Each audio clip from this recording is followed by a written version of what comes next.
So when you say you felt like you could bring your orthodoxy with you, you didn't have to sever it, leave it at the door. What did that look like? What does that mean? I could see people who are Orthodox watching this being like, yeah, you kidding me? Well, I mean, some people might feel that at this point I'm equivocating with terms on Orthodoxy. They might feel that that maybe I need to clarify and define my terms here. I think that the tradition of the East and what we would call the Eastern Orthodox tradition, that tradition that we find in the East, I think that is, its tradition is to preserve Catholic communion with the Pope. I think that's native to Eastern Orthodoxy.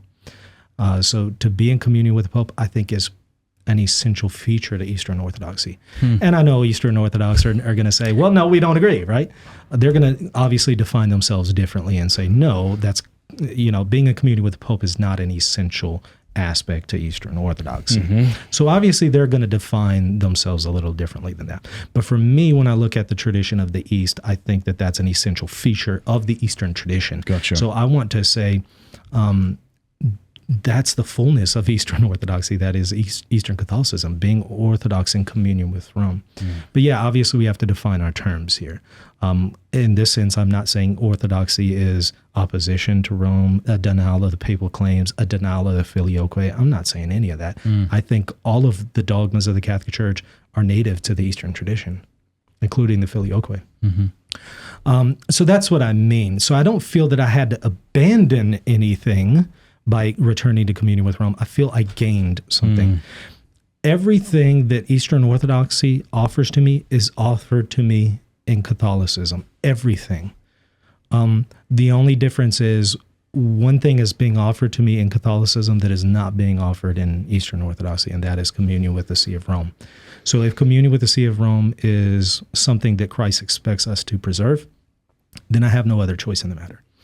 And one thing that really stuck with me throughout this process of discernment of returning to communion with Rome was I had already read the Second Vatican Council years ago before I even entered the Catholic Church in 2012.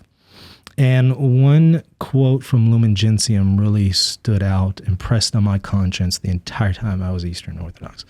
And it is from Lumen Gentium, I believe it's paragraph 14, where it talks about how you can't be saved if you refuse to enter or remain in the Catholic Church. And here it's talking about the Catholic Church as centered around the papacy. So it's talking about the, what we're calling the Roman Catholic Church. It says you can't be saved if you refuse to enter or remain in it if you know that it's established by Christ. Okay. So my difficulty here was I'm seeing all the evidence that the papacy is true and that the Catholic Church is established by Christ, but right now I have an imperfect communion with Rome. I have an imperfection and a loss of unity because I'm not fully in communion with Rome. That continued to press on my conscience. The more and more I thought about it, because I don't want to be lost. I want to be saved. But I'm seeing Catholicism as true in its papal claims, and so I felt that quote applied to me, that, hey, if you know that this is something divinely established, that is the papacy, and you have that imperfect communion, you need to fix that. You need to be reconciled. I'm going to read that paragraph. It's quite short. This is from paragraph 14 from Lumen Gentium from the Second Vatican Council. This sacred council wishes to turn its attention firstly to the Catholic faithful. Basing itself upon sacred scripture and tradition, it teaches that the Church, now sojourning on earth as an exile, is necessary for salvation. Christ, present to us in his body, which is the Church, is the one mediator and the unique way of salvation. In explicit terms, he himself affirmed the necessity of faith and baptism, and thereby affirmed also the necessity of the Church. For through baptism, as through a door, men enter the Church.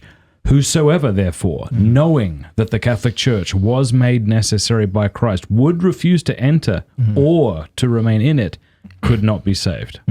That's the part that really pressed on my I bet there's a lot of conscience. people out there who didn't realize that the Second Vatican Council had such strong language.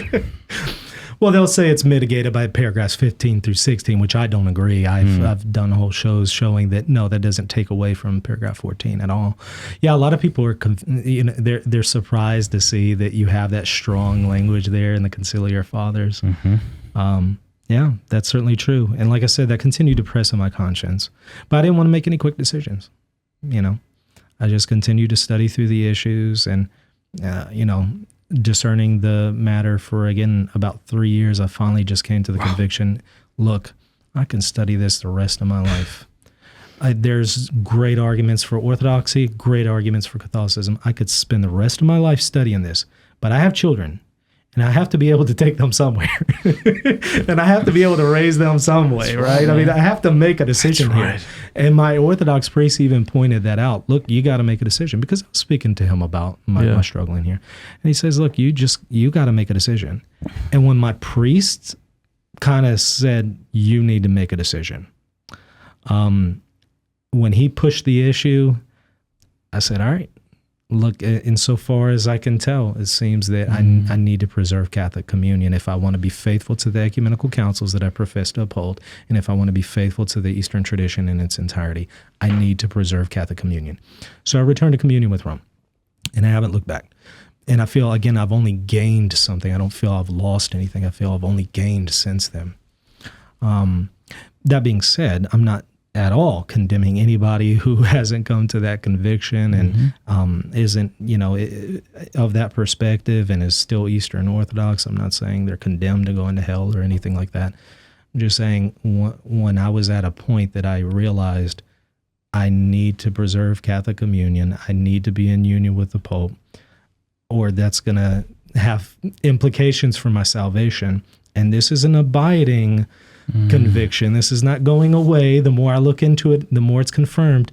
I realized I have to act on my conscience. And since my priest pushed the issue, it's like, okay, I'm going to make a decision then. Thanks so much for watching. Please like if you liked, and if you loved, subscribe.